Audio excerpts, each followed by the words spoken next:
Hey ladies and gentlemen, welcome back to the channel. As always, it is Nick here, back with your daily crypto news and analysis. And today we are going to be talking about Casper Network, aka CSPR. So with that being said, I hope that you are all having a beautiful day or a beautiful night wherever you guys are out there in the world. I think that we need to address a lot of things because I'm still seeing the typical comments about Casper. I'm still seeing the FUD around this IPW stuff. And I really just want to address a lot going on behind the scenes with Casper because, again, this is still my number one holding. I haven't personally sold any Casper, even though I've been seeing a lot of people scolding me about not selling and holding on to my bags and marrying my bags. But honestly, if I'm going to be real with you guys, I really didn't see anything worth taking any Casper out during this whole IPW nonsense. The Casper team did make an overall statement on it. They said that they were also sidelined by the IPW news. But beyond that, we are going to be addressing a few things happening around IPW and why I do think that this is not a call for concern beyond that. But I also want to address a few other things as well. So if you are a Casper holder, I do advise to stay around until the end of this video because I really do think that it will open your eyes to on why Casper is such a big deal in this space and why the IPW news really isn't too much to be concerned about. So, with all of that being said, let's talk about the overall price action here. So we are sitting at about roughly 3.5 cents. Now, me personally, I do think that this is a level of significant interest, at least from an overall accumulation standpoint, because I do think that long term, this level is going to be very profitable. But I also think that this is probably going to be an area where most people don't want to be buying Casper. They think that's going to go significantly lower. It's going to go to 3 cents or 2 cents or even lower. I started to see a few comments around how Casper is going to see 1.5 cents, and it's just insane to me.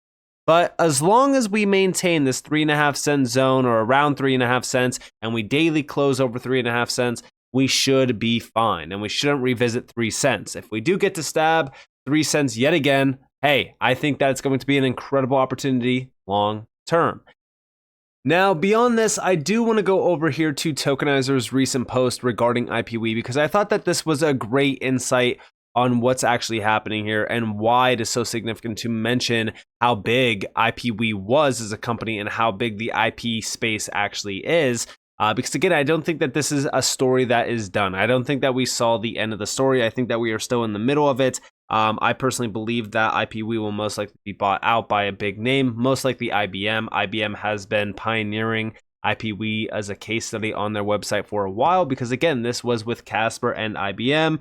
Also, IBM is working with Casper on Brave AI. There's a lot of AI initiatives happening around Casper, which I think is something to really look at and also put a spotlight on because I think that too many people forget that IBM is tapped in with Casper heavily. Although IBM is working with Hedera as well, Casper is another big name on the list because of upgradable smart contracts and what Casper has been focused on around the enterprise grade sector as well. And it's also a hybrid blockchain approach. But AI and blockchain help discover and transact IP. IPW creates world's first blockchain-powered patent platform. Now, we've already kind of gone over a lot of this, but as we really look at what's happening here, remember that IPW had 80% of the world's patents already on its system.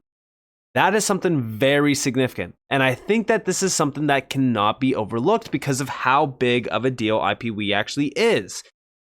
Like I said, it would benefit IBM to actually buy up IPW and continue working with it with Casper. And it wouldn't surprise me if they did do that, considering the fact that IBM is already heavily tapped in with Casper.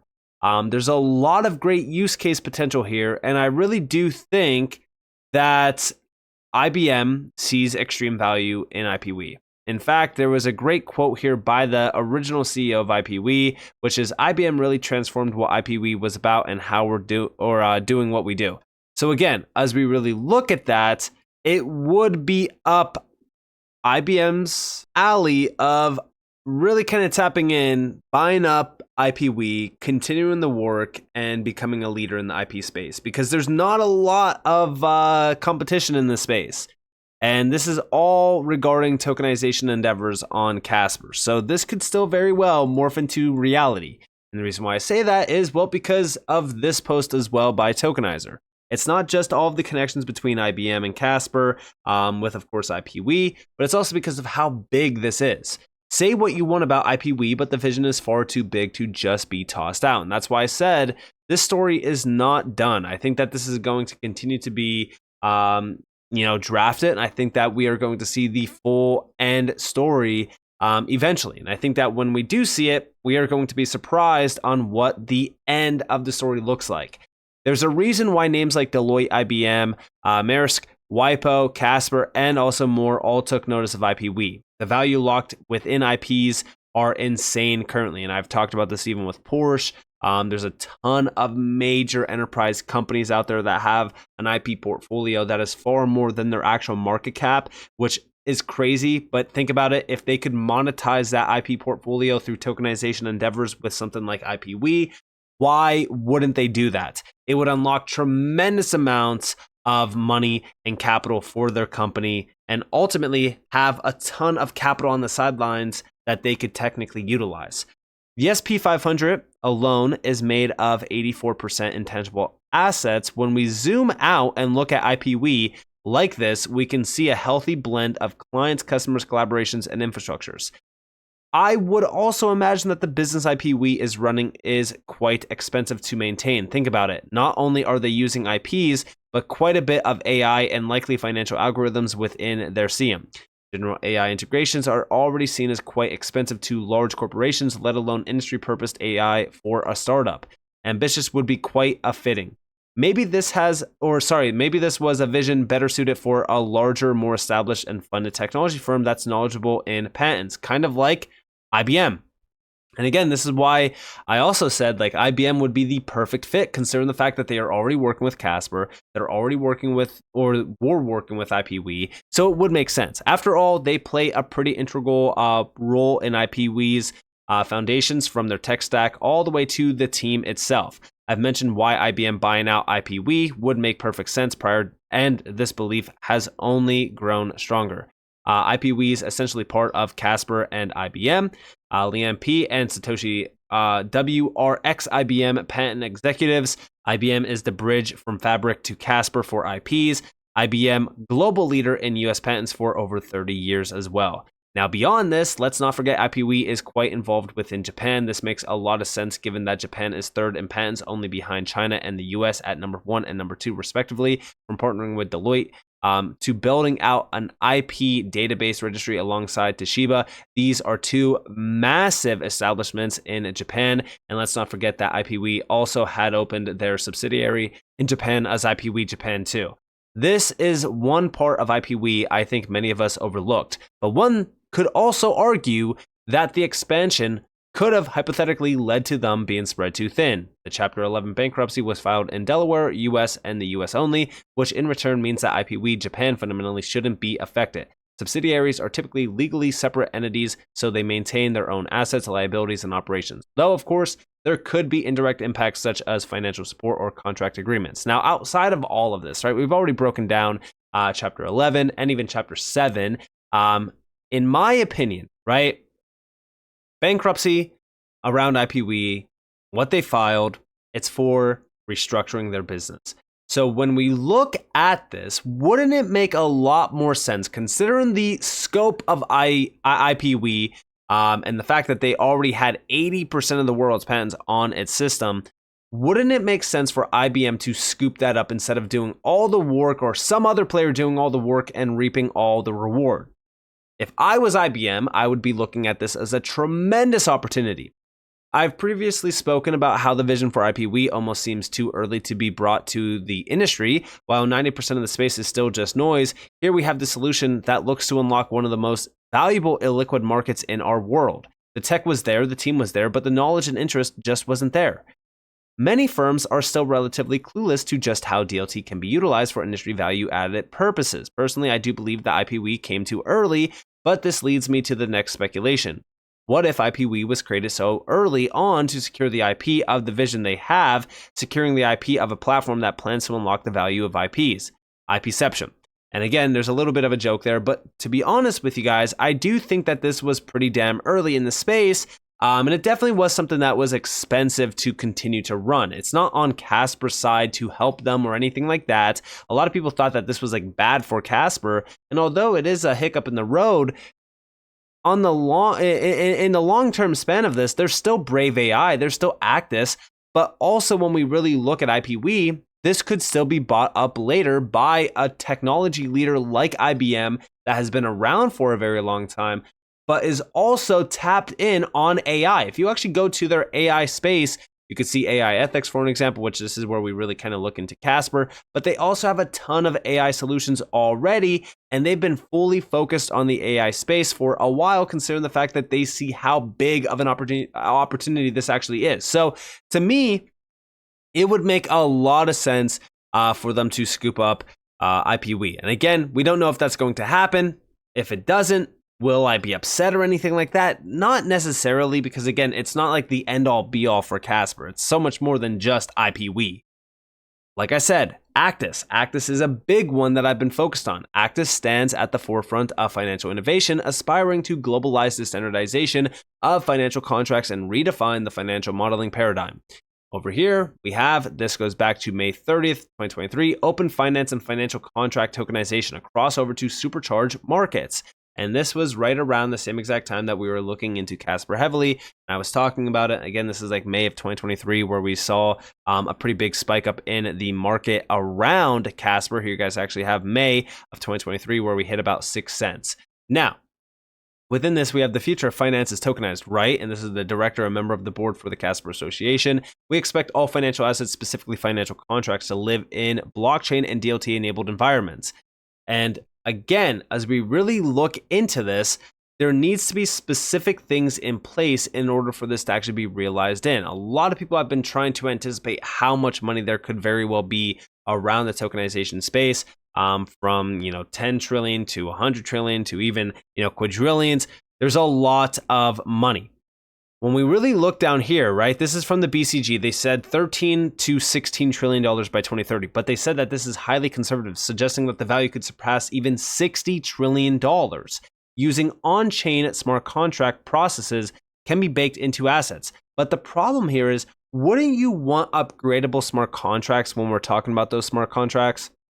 This is why I think a lot of people are overlooking the tech stack of Casper. They're just looking at one thing around Casper, and that is just IPW. There's a lot more going on here. There's a lot more substance there that I think that we need to be looking into. Smart contracts, they need to be upgradable. They need to be able to change with the scenery, because again, there's going to be a lot of major changes that happen around tokenization. I mean, everything of value being tokenized, yeah, you're going to need things to be able to pivot and change over time, especially as we do start to see a lot more scale happening and a lot more adoption happening as well. But also remember, right? If we go over to Casper Labs website and we go to financial services, we actually have here leverage smart financial contracts. Smart financial contracts represent a major evolution from current tokenized offerings. Casper's technology allows organizations to tokenize digital securities within the broadly accepted Actis framework, which governs more than 98% of all financial contracts. So again, this is what I'm really looking at, especially as we have tokenization at the forefront of crypto right now. I mean, this has been spotlighted for a while. Actis already is tapped in with 98% of all financial contracts, which is something very significant. But also, adopting this industry standard will allow organizations to more seamlessly and compliantly pursue new tokenization initiatives as they seek new and improved revenue streams. And remember, right, standardization and also regulation is so crucial to have in place before we even start to have tokenization efforts realized in.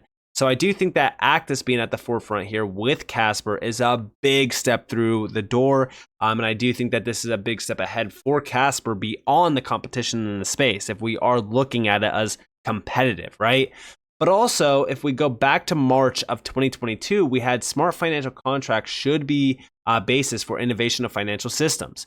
when we are talking about how the monetary system is changing and how we're starting to see major development happening, specifically from big names like the IMF, the BIS, the World Economic Forum, all of these organizations that are really kind of pulling the strings, we could see that financial systems are changing. They're evolving. They're becoming far more digital than ever before. Now, as we look into that, we actually have down here that smart financial contracts play a central role in this.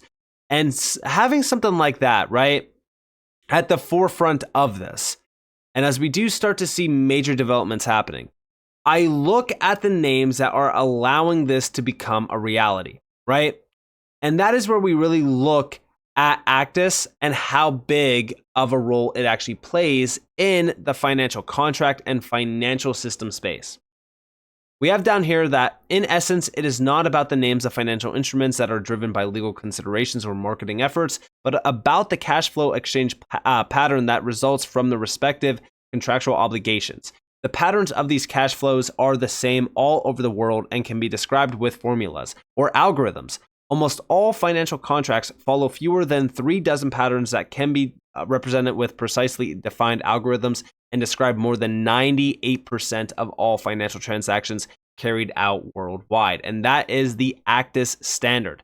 Standardization, like I said, is so important. And Casper being at the forefront of this with Actis, it's a game changer. This is why my confidence behind Casper with IPW has not really changed, right? And even down here in terms of the conclusion, traditional banks need not fear blockchain technology, but they should be aware of its transformative and potentially disruptive qualities. That's also why I say I focus on what the IMF is doing, what the World Bank is doing, what the World Economic Forum is doing, the BIS, all of these big players, because guess what? They're even saying the same exact thing, that we shouldn't be running from this. We should actually be tapping into it, because there's a lot going on behind the scenes, especially when we look at, risk models. We look at how we can adopt this technology, how we can tap into it, the efficiencies from it, what can be realized through it. I mean, as we really look at digitization of the financial sector and the systems that are reliant on it, the industry really needs to focus on standardization regulations and things like financial contracts. That's why the essential component here, as they do mention, is the financial contract, the agreement which defines patterns of the cash flow exchange between the parties. So this is the crucial piece of it. And when we look at that, right, blockchain technology is also a significant piece. They even say equally, blockchain technology can only prevail with the same core architecture. Real digitization of cash flows on which financial instruments are based, standardized, machine-readable, and machine-executable algorithms are indispensable for this new technology to compete with the established institutions in the financial sector in the first place. And that still requires a lot of work. And this is also why I say, we're very early on here. We can't be, sidestepping and losing focus of what actually matters. I get it, right? IPW was a big deal to a lot of people because it was hyped up for so damn long. I was waiting on it. I was being extremely patient on it. Once I saw the news, I was a little bit, frustrated with it because I was just like, damn, I was waiting on this for a while. But we also need to look at the future here and what else is happening on Casper. It is not a end all be all. It's not the stake through the coffin. It's a big hiccup in the road. Outside of all of that, like I said, Actis is a big one to continue to focus on. It is a name that everyone should know as well. And again, everyone is focused on the change of scenery around the financial system. Everyone's been looking at Ripple and XRP and Stellar and XLM for so long around this, Quant even. But the thing is when we really look at standardization and standards, Actis is at the forefront with 98%. And if we're talking about that and we're looking at Casper as well, it really kind of confirms that Casper is very well entrenched in major opportunity, not just IPs and IP portfolios. So with that being said, I hope that you guys enjoyed this video. If you guys did, definitely leave a like, subscribe, turn notifications on if you guys want more free content. You guys are more than welcome to follow me on Twitter and join the free Discord in the description below. And with that being said, guys, it's been Nick. Thanks for watching. Peace out.